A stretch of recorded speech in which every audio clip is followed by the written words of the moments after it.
जय श्री राम दोस्तों। आज हम डिस्कस करेंगे न्यूमरोलॉजी की क्लास नंबर 8। क्लास नंबर 8 में हम न्यूमरोलॉजी का नंबर डिस्कस करेंगे 8। शनि देव का नंबर है ये। जिस भी जातक का जन्म किसी भी महीने की 8, 17 या 26 तारीख को हुआ है वो गवर्नड है 8 नंबर से, क्योंकि इनका टोटल बनता है 17 का भी 8 बनेगा। 1 + 7 = 8 और 26 2 + 6 = 8, और जो 8 है उसका तो 8 है ही। ठीक है। अब इसमें पॉजिटिव पॉइंट्स क्या क्या हैं इसके। ऐसे लोग हार्ड वर्कर होते हैं, परिश्रम करने से घबराते नहीं हैं। ऐसे लोगों की हमेशा भावना ये रहती है कि वो दूसरों की हेल्प करें। इनके अंदर सेल्फ कॉन्फिडेंस बहुत ज़बरदस्त होता है। कोई भी इन्हें जल्दी से डीमोटिवेट नहीं कर सकता। किसी को बोल दो ना भाई तू ये काम नहीं कर सकता, वो मान लेता है, लेकिन 8 नंबर वाले नहीं मानते। 8 नंबर वालों में कॉन्फिडेंस लेवल होता है। सेक्रीफाइसिंग नेचर होती है। एक रोटी बची है तो वो खुद नहीं खाएंगे, दूसरों को दे देंगे। सेक्रीफाइस दूसरों के लिए करने की आदत होती है, और सेक्रीफाइस करके खुश भी होते हैं वो, उनकी आत्मा प्रसन्न होती है। एम्बिशियस होते हैं, यानी कि लाइफ में कोई एक एम होता है और उस एम को पाने के लिए मेहनत भी करते हैं, स्ट्रगल भी करते हैं, और उस एम को पा भी लेते हैं लाइफ में। अब इनके नेगेटिव पॉइंट डिस्कस करते हैं। इनकी हार्श लैंग्वेज होती है, ऐसी लैंग्वेज जो दूसरों के दिल में दर्द पैदा कर दे। इसी लैंग्वेज के कारण दुनिया इनसे कटने लग जाती है। तो 8 नंबर वालों को चाहिए कि सबसे पहले अपनी लैंग्वेज पे वर्क करें। रिजर्व नेचर होता है, दूसरों से बहुत ज़्यादा मतलब नहीं रखते। रिजर्व पर्सनैलिटी होती हैं। अभी हम डिस्कस करेंगे जब पर्सनैलिटीज़ के बारे में, तब पता चलेगा बहुत रिजर्व पर्सनैलिटी होती हैं। रिजर्व का मतलब होता है जो अपने तक सीमित है, कि बहुत ज़्यादा एक्स्ट्रा सोशल नहीं होते। ऐसे लोग लेजी होते हैं, आलसी। आलस इनमें कूट कूट के भरा होता है। ठीक है। इम्पेशेंट, जो काम करना है अभी करना है, वो काम नहीं हो रहा तो क्यों नहीं हो रहा। इम्पेशेंट होते हैं, बहुत ज़्यादा जल्दबाजी रहती है। इनके अंदर जो जेलसी लेवल होता है वो बहुत ज़्यादा एक्सट्रीम का होता है। इसी कारणवश ये दूसरों से बहुत ज़्यादा ईर्ष्या कर लेते हैं, और उसके लिए इनको लाइफ में खुद भी स्ट्रगल झेलना पड़ जाता है। तो इनको ये चाहिए कि अपना काम करते रहें, दूसरों से कोई मतलब ना रखें, ना ईर्ष्या रखें। अब इनके जनरल पॉइंट डिस्कस कर लेते हैं। ये डिसीज़न लेने में बहुत ज़्यादा डिले कर देते हैं। इनको समझ में नहीं आता कि ये डिसीज़न लेना चाहिए कि नहीं लेना चाहिए। इसी कारणवश ये दुविधा में रहते हैं, और वो डिसीज़न जो है वो लेट हो जाता है। मटेरियलिस्टिक, आप देखिएगा कोई भी लड़का या लड़की 8 नंबर से प्रभावित पर्सनैलिटी हो, यानी कि 8, 17 या 26 को जन्म हुआ हो, तो ऐसा व्यक्ति जब भी लड़का या लड़की से शादी करेगा तो वो देख के करेगा कि वो लड़की कितना कमाती है, उसका परिवार कैसा है, लड़का गवर्नमेंट जॉब में है या नहीं है, तो लड़का की एजुकेशन कैसी है, लड़का लड़की सुंदर दिखते हैं या नहीं है। कोई भी मटेरियलिस्टिक चीज़, यानी कि बाहरी दुनिया को आकर्षित करने वाली चीज़, वो उनको ज़्यादा अच्छी लगती है 8 नंबर वालों को। 8 नंबर वाले बिना मतलब के कोर्ट केसेस में फंस जाते हैं, तो इनको दूसरों के फट्टे में टांग नहीं अड़ानी चाहिए, अपने काम से काम रखना चाहिए, वरना कभी ना कभी लाइफ में कोर्ट केस में ज़रूर पड़ जाती है।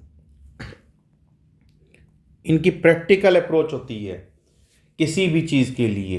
ये इमोशन को एक साइड में रख के प्रैक्टिकली सोचते हैं कि जो काम हम करने जा रहे हैं उसका क्या होगा क्या नहीं होगा। और कोई भी इनसे आके इमोशनली बात करेगा तो ये उसको नहीं मानेंगे। हाँ, प्रैक्टिकली लॉजिकली जाके बात करेगा। प्रैक्टिकल के साथ लॉजिकल भी लिख सकते हैं आप लोग। तो लॉजिकल भी अगर कोई इनसे बात करेगा तो भी ये समझ लेंगे। ऐसे लोग ट्रस्टवर्दी होते हैं, इन पे भरोसा किया जा सकता है और ये आपका भरोसा तोड़ेंगे नहीं कभी भी। ऐसे जातक को बहुत अच्छे से पता होता है कि कौन कौन से ऐसे मेथड या टेक्निक्स हैं जिससे अर्न किया जा सकता है, यानी कि कमाया जा सकता है। कमाई के स्तोत्र अगर किसी को इजाद करनी हो तो 8 नंबर वाले से दोस्ती कर लो।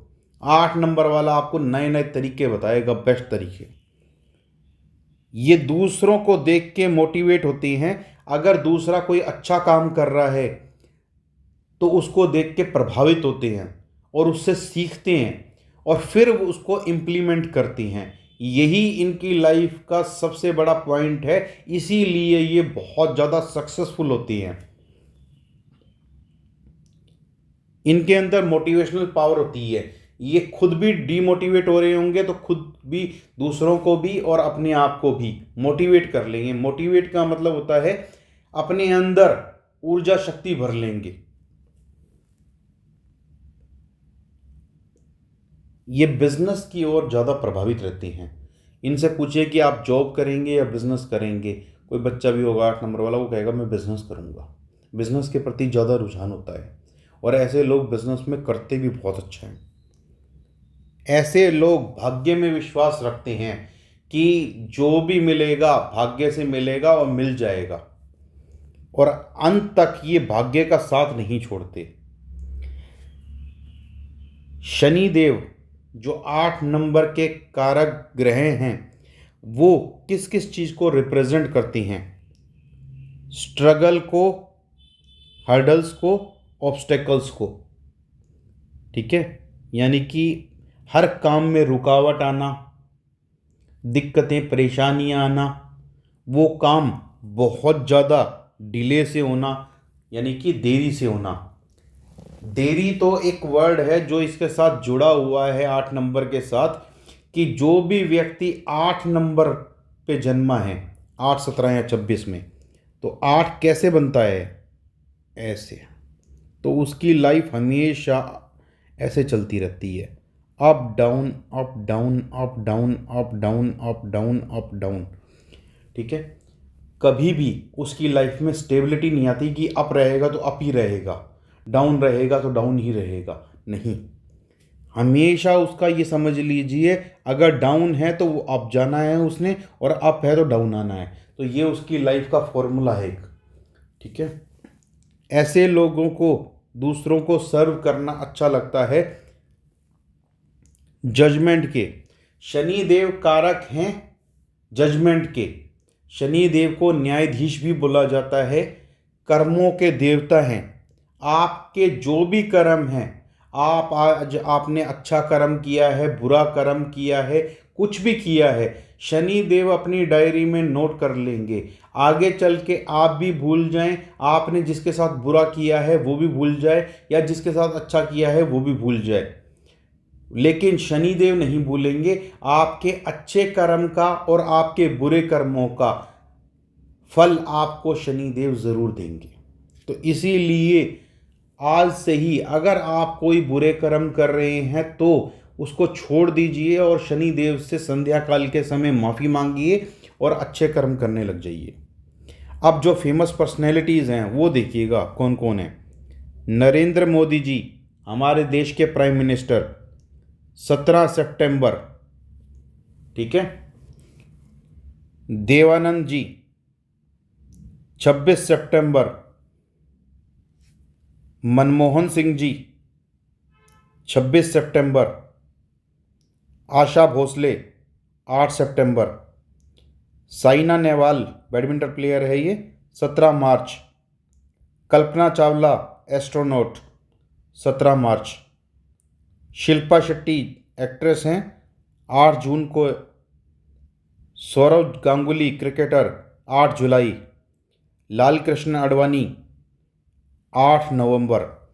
तो अब आप इसमें ये देखिए कि नरेंद्र मोदी जी, मनमोहन सिंह जी, लाल कृष्ण आडवाणी जी, 3 प्राइम मिनिस्टर और डिप्टी प्राइम मिनिस्टर 8 नंबर वाले रहे हैं।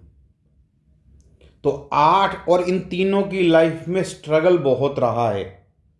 ठीक है, आप इनके बारे में जब जाएंगे पढ़ेंगे, हिस्ट्री पढ़ेंगे, तो उसमें पता लगेगा नरेंद्र मोदी जी, मनमोहन सिंह जी और लाल कृष्ण आडवाणी जी, इनकी लाइफ में स्ट्रगल बहुत रही है, लेकिन स्ट्रगल के बाद तरक्की मिली और ऐसे ऊंचे पद पे गए जिसके बाद कोई पद ही अवेलेबल नहीं है, प्राइम मिनिस्टर का पद।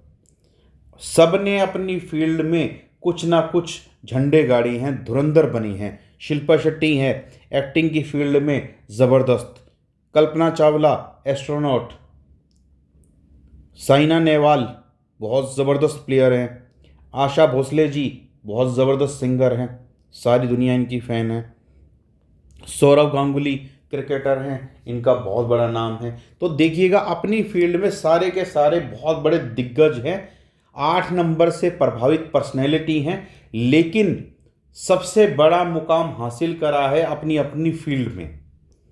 तो इसीलिए जो भी 8 नंबर वाले हैं 8, 17 या 26 तारीख को जिनका जन्म हुआ है, वो बिल्कुल भी निराश ना हो किसी की भी बात सुनकर कि 8 नंबर वाले तो इनकी लाइफ में स्ट्रगल रहेगा, ये कुछ नहीं कर पाएंगे। कुछ लोग ये कहते हैं कि 8 नंबर वालों को जीवन के अंत में कुछ मिलता है, शुरू में कुछ नहीं मिल पाता या मिड एज में भी कुछ नहीं मिल पाता। ये बात सरासर गलत है। आफ्टर द एज ऑफ 36 यानी कि 36 साल की आयु के बाद ऐसे लोगों को बहुत ज़बरदस्त तरक्की मिलती है, अगर उनके कर्मा ठीक हैं तो। अगर इनमें से एक के भी कर्म खराब होते तो वो अपने फील्ड में बहुत ज़बरदस्त लेवल पे नहीं जा पाते, यानी कि इन सब के कर्म बहुत अच्छे रहे हैं। तो ये था हमारा न्यूमरोलॉजी का क्लास नंबर 8। अब नेक्स्ट क्लास में मिलेंगे। आप हमारे चैनल को फॉलो कर सकते हैं, हम अपने चैनल पे न्यूमरोलॉजी से रिलेटेड कंप्लीट कोर्स डालेंगे। Thank you.